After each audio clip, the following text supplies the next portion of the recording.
Assalamualaikum warahmatullahi wabarakatuh. Perkenalkan, nama saya Muhammad Al-Baihaqi Az-Zikra dari Prodi Manajemen Penilaian Properti 12. Nomor induk mahasiswa 22 garing 50656 garing SV garing 22050. Komunikasi bisnis. Apakah komunikasi bisnis itu? Komunikasi bisnis merupakan proses penyampaian dan penerimaan pesan dalam lingkup bisnis.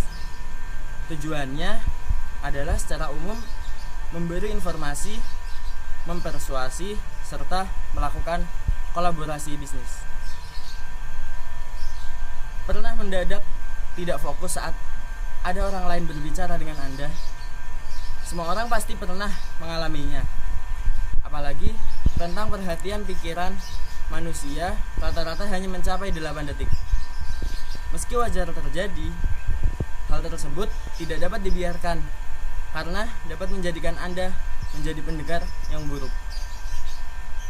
Mendengarkan merupakan salah satu bagian dari proses komunikasi.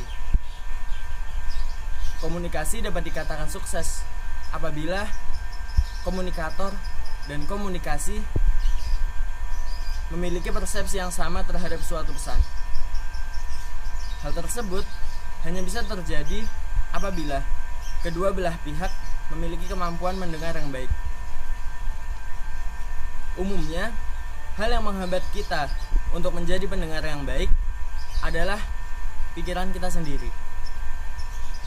Manusia mempunyai suara kecil di dalam kepala yang seolah tidak pernah berhenti menganalisis, menilai, mengevaluasi, dan sebagainya.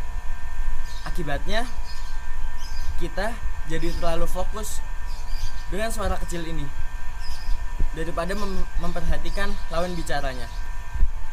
Untungnya, situasi seperti ini bisa diatasi agar kita bisa menjadi pendengar yang baik.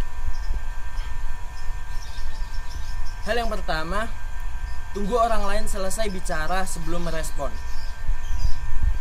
Salah satu hal yang paling sulit dalam mendengarkan secara efektif adalah menunggu orang lain sampai selesai berbicara sebelum memberikan respon.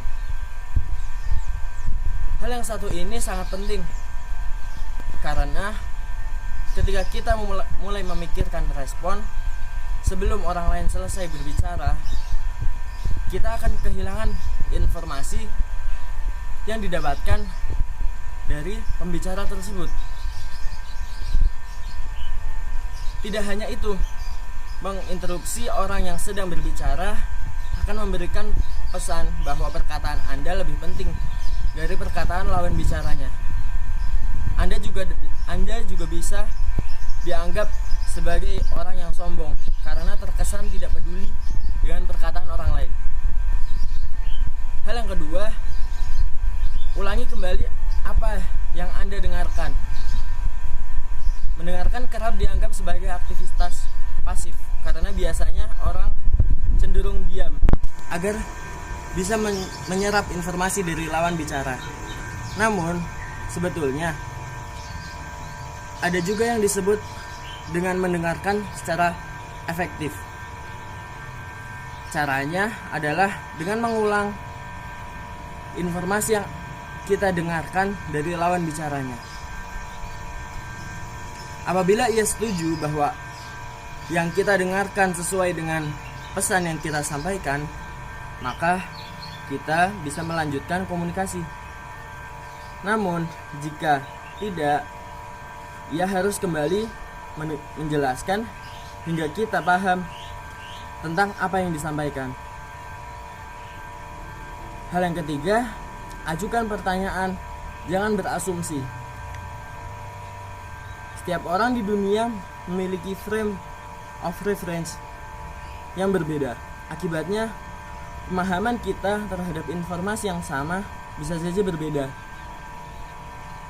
Maka wajar apabila kita membuat penilaian tertentu saat mendengarkan orang lain berbicara. Namun, jangan jadikan penilaian atau asumsi tersebut sebagai pesan final. Tanyakan jika memang ada informasi yang belum jelas. Hal yang keempat, tunjukkan bahasa tubuh yang positif. Saat mendengarkan orang lain berbicara, tunjukkan bahasa tubuh yang positif untuk menunjukkan bahwa kita tertarik dengan informasi yang disampaikan.